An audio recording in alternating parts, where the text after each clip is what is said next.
Il est vrai que sur la chaîne, on a été pas mal présent afin de défendre, entre guillemets, corps et âme, le personnage et la série Echo.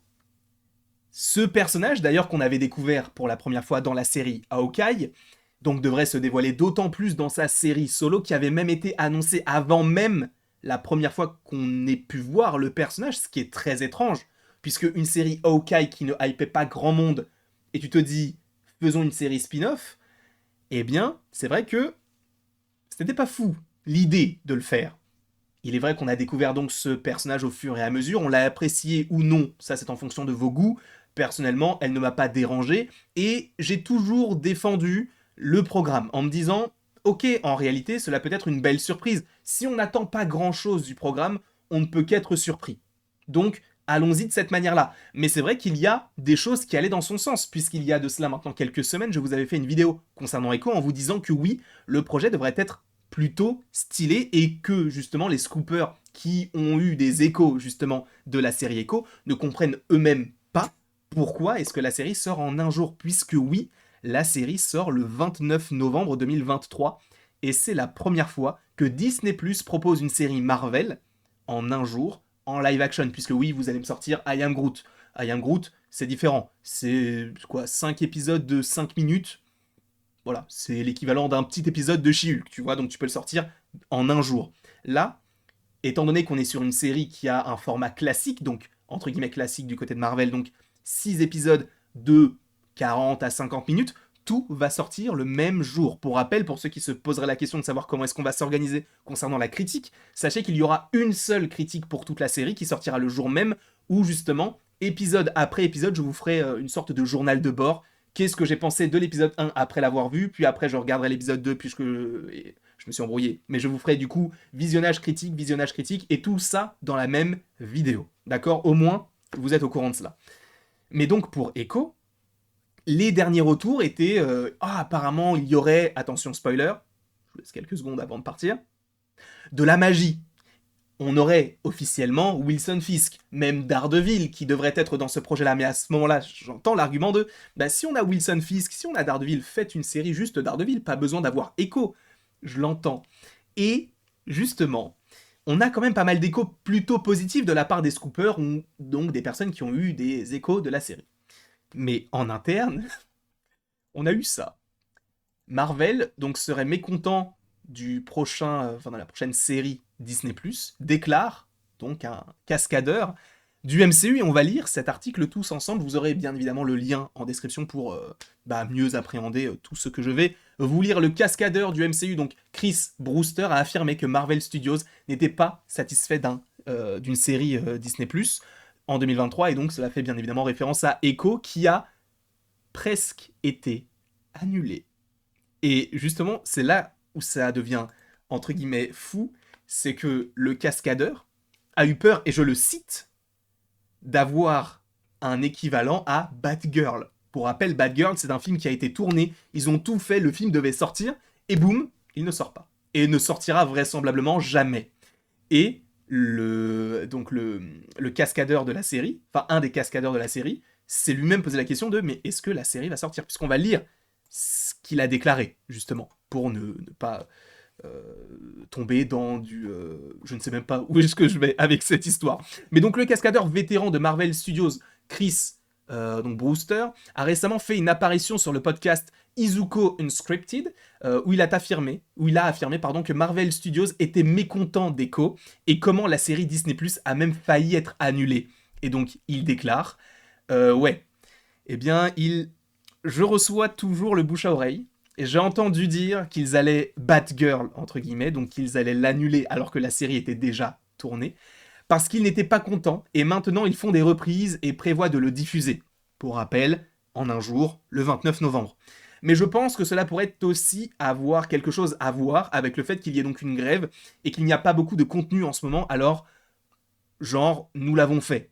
Et en gros, cela veut dire que s'ils sortent Echo, selon lui, selon les échos que lui-même a eus, ce serait par rapport au fait que la Disney+, en fait, par rapport à la grève, a beaucoup moins de projets en écriture ou en programmation, entre guillemets, et donc, vu qu'ils ont déjà tourné Echo, Ils se sont dit, bah, venez, en fait, on le sort vite, en un jour. Comme ça, au moins, c'est fait. Les gens seront contents ou pas de l'avoir. Ça sort en un jour, t'es pas obligé de le regarder, mais ça sort, et tu te débrouilles avec ça. Personnellement, ça me fait énormément de peine pour les acteurs de la série. Alors, ça m'a fait le même effet pour Batgirl, puisque tu sentais que même les deux réalisateurs qui sont aussi du côté de Miss Marvel étaient vraiment dégoûtés de voir que le projet avait été tué dans l'œuf. Avec tout ce qui s'en suivait, ils avaient quand même Michael Keaton, etc. Il y avait quand même un gros projet, un gros casting, pardon. Là, pour le coup, la série sort.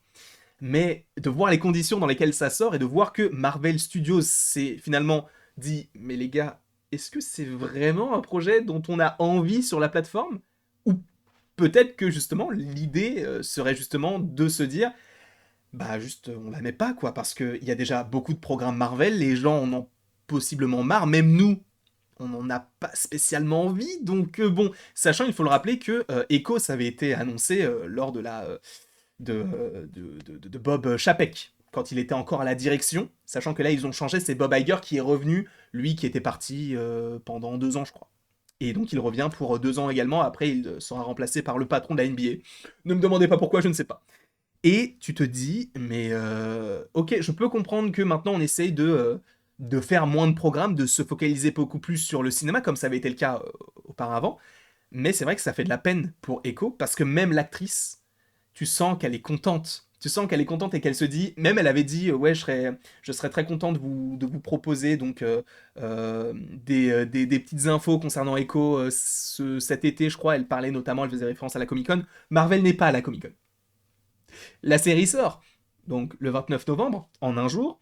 Donc si on estime que en général tu as 4 mois avant la sortie d'une série, enfin t'as un petit battement, on peut supposer que le trailer pourrait sortir ce mois-ci. Je pense que de toute manière ce mois-ci, on aura un trailer de Loki en juillet. Et peut-être en août, on aura le trailer d'Echo. Mais j'ai vraiment envie d'avoir en gros votre ressenti aussi là-dessus. Est-ce que vous êtes déçu ou est-ce que vous vous dites enfin, Echo, ce n'est pas forcément un programme que je déteste ou quoi qu'est-ce, mais je suis content qu'ils se disent, ok, bon, peut-être que ça ne va pas marcher, sortons-le juste en un jour, les gens seront pas obligés de le regarder, et on va se focaliser sur vraiment ce qui plaît aux gens, le cinéma.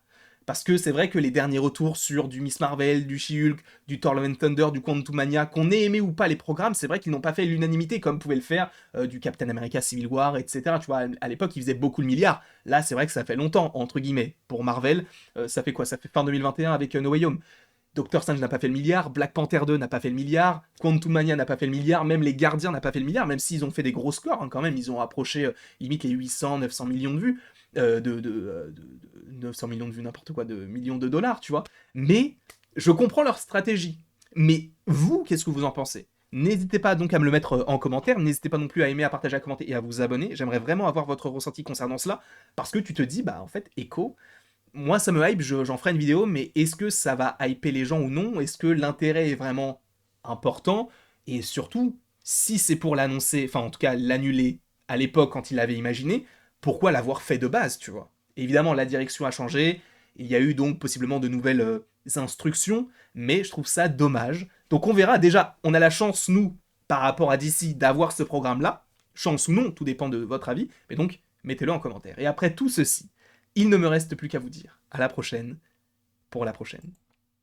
Mais c'est vrai que ça me fait vraiment de la peine.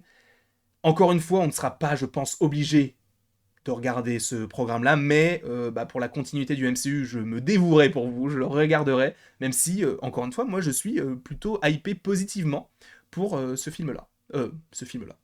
Cette série.